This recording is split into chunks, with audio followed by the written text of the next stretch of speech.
Meu nome é Ruben van Lierop. Eu sou músico, cantante, compositor, produtor e Paco é projeto que me rol tem a ver com a parte de produtor de álbum e também o que betreft é concerto, músico, pianista e também diretor musical. Pelo que se trata é projeto aqui.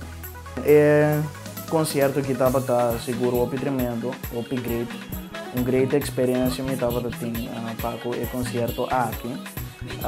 Foral a reação que estava tendo depois do concerto para mim estava de grande valor, seguro para o que se trata do concerto, lá dentro do mundo canta, aleluia. A reação que estava great, eu não senti na mesma marcha 2 meses, que estava echt ter concerto espetacular, grande, ter uma festa, nós estava e também a reação que botanha, ou testemunho que botanha de pessoa que estava em sala, que não solução.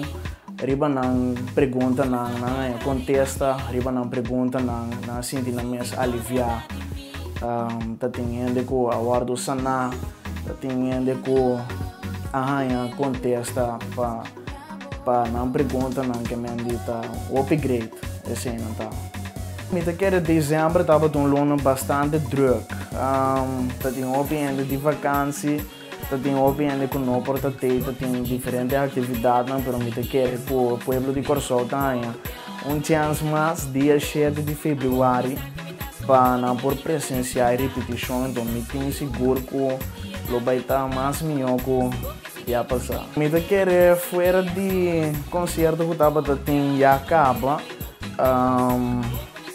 Me quer que também tem surpresa não, então já marco me não por divulgar assim não, pero tá queda na cada ende para não bem experienciar a noite e me saco lo vai estar mais melhor que ia passar, me não por divulgar mais coisas, pero também tá óbvio mais great, óbvio mais melhor maneira é lema mesmo que nós tem e também mais melhor que nunca. Que me di é viajar aqui seguro lo vai estar mais melhor que viajar passar.